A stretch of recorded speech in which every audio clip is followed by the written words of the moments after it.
Hello दोस्तों, नमस्कार। यह कहानी पूरा ज़रूर सुनें, आपको बहुत ही आनंद आएगा। मेरा नाम सचिन है और मैं जयपुर का रहने वाला हूँ। इस कहानी की शुरुआत मेरे मामा के लड़के अमन की शादी से शुरू होती है।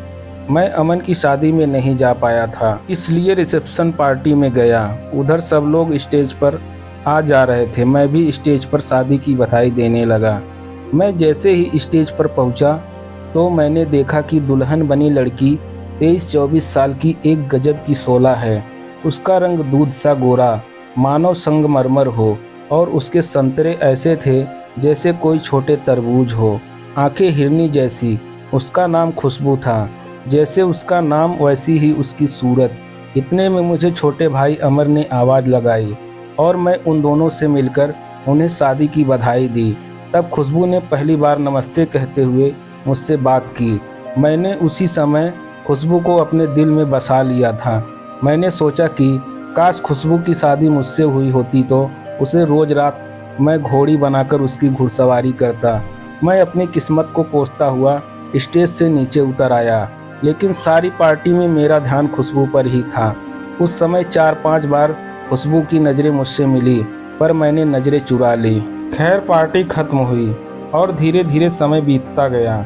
खुशबू का जेठ होने के कारण उससे कभी डायरेक्ट बात तो नहीं होती थी, पर कभी फ़ोन उठा लेती तो नमस्ते भाई साहब, देती हूँ इनको फ़ोन, यही आवाज़ सुनने को मिल जाती। मुझे उसकी आवाज़ सुनकर काफ़ी अच्छा लगता था। वह कभी मेरे सामने भी आती तो घूंघट में होती, जिसके कारण मेरे आकर्षण उसके प्रति बढ़ता जा रहा था। उनकी शादी को 6 महीने हो गए। तभी गांव में किसी रिश्तेदार की शादी में सभी को जयपुर से 10 दिनों के लिए जाना पड़ा। घर में सिर्फ मैं अपने घर में और अमन खुशबू उनके घर में रह गए।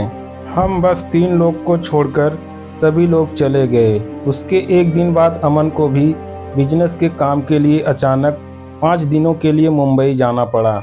अमन ने फ़ोन किया और पूरी बात बता दी। उसने बताया कि 5 दिन तक सुबह शाम घर पर एक चक्कर लगा लिया कीजिएगा।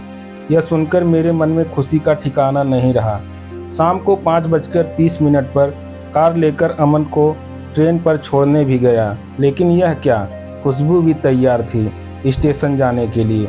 मुझे लगा कि दोनों मुंबई जा रहे हैं, लेकिन रास्ते में अमर ने बताया कि उसे स्टेशन छोड़ने आई है। मुझे राहत मिली। हम स्टेशन पहुंच गए। थोड़ी देर बाद ट्रेन आने की घोषणा हो गई। ट्रेन आते ही अमन उस पर चढ़ गया और कुछ समय बाद ट्रेन निकल गई। इसके बाद मैं और खुशबू कार की ओर आए। इस तरह उस समय हम दोनों में किसी प्रकार का कोई बातचीत नहीं हुई। खुशबू ने अभी अपना चेहरा ढक रखा था। मैं खुशबू को लेकर कार के पास पहुंच गया।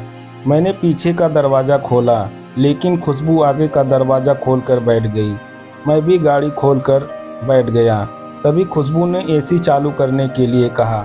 उसने कहा, मैं क्या आगे नहीं बैठ सकती? मैंने कहा, क्यों, आगे ही तो बैठी हो। उसने कहा, नहीं, आपने पीछे का दरवाज़ा खोला था ना, इसलिए पूछा। यह सुनकर मुझे काफ़ी अच्छा लगा। मैंने भी खुशबू से फ्री होकर बैठने को कहा और घूंघट न लेने के लिए कहा। मैं इस प्रथा का विरोध करता हूँ। मैंने उससे इस बात की भी चर्चा की। इस पर खुशबू ने अपना घूंघट उठा लिया। घूंघट हटते ही चाँद मेरी आंखों के सामने था। मैं एकटक उसके चाँद से चेहरे को देखता रहा। मैं सोचने लगा कि अगर खुशबू के नदी में डुबकी लगाने को मिल जाता तो एक गोता मैं भी लगाकर तृप्त हो जाता। कुछ पल बाद खुशबू ने मेरा ध्यान हटाया और कहा, चलेंगे नहीं आप? कहाँ खो गए? मैंने कहा, बस तुम्हें देख रहा था। खुशबू शर्मा गई। खुशबू ने कहा कि आप अकेले में मुझे खुशबू नाम से ही बुलाइएगा। इस पर खुशबू की एक कातिलाना मुस्कान ने मुझे हरी झंडी दे दी। कुछ ही समय में मैं और खुशबू काफ़ी खुल गए थे। मैं और खुशबू वहाँ से रवाना हो गए। इसके बाद हम लोग अभी नॉर्मल तरीके से बात कर रहे थे। अचानक मैंने खुशबू से पूछा, आज की शाम आपको कैसी लग रही है? लेकिन इस पर खुशबू ने कोई जवाब नहीं दिया। वह शर्मा रही थी। मैं बार बार खुशबू को देख रहा था। इस बार खुशबू की नज़र मुझ पर पड़ी। बात करते करते मैंने खुशबू के हाथों पर हाथ रख दिया। इस पर खुशबू एकदम शांत हो गई। मैंने भी कार रोड के किनारे लगाकर खड़ी कर दी। कार रुकते ही खुशबू कार से निकलकर बाहर खड़ी हो गई। मैं अपने आप को कोसने लगा। कुछ समय बाद मैं कार से उतरा और खुशबू के पास आकर उसे सॉरी बोलने की सोचने लगा, लेकिन यह क्या, मैं खुशबू के पास जैसे ही पहुंचा, उसने मुझे पकड़कर चूमना शुरू कर दिया। मैं भी सब कुछ भूलकर हाईवे पर ही ज्योति के चुंबन का जवाब देने लगा। कुछ समय बाद तो मैं सब भूल चुका था। हम दोनों की जुबान एक दूसरे से लिपट गई थी, मानो कभी अलग ना होने वाली हो। करीब 5 मिनट बाद खुशबू ने मुझे धक्का देकर दूर किया और कार का दरवाज़ा खोलकर बैठ गई। मैं भी कार में आकर बैठ गया। मैंने खुशबू के हाथों को अपनी ओर लेकर चूमा और कहा, आई लव यू खुशबू। इस पर उसने कहा, चलो झूठे कहीं के, अगर इतना ही प्यार था तो आज तक बोला क्यों नहीं, कभी बात करने की कोशिश भी नहीं की। वह तो मुझे ही कदम बढ़ाना पड़ा, नहीं तो रह जाते यूं ही। मैंने कुछ नहीं कहा और उसे अपनी बाहों में भर लिया।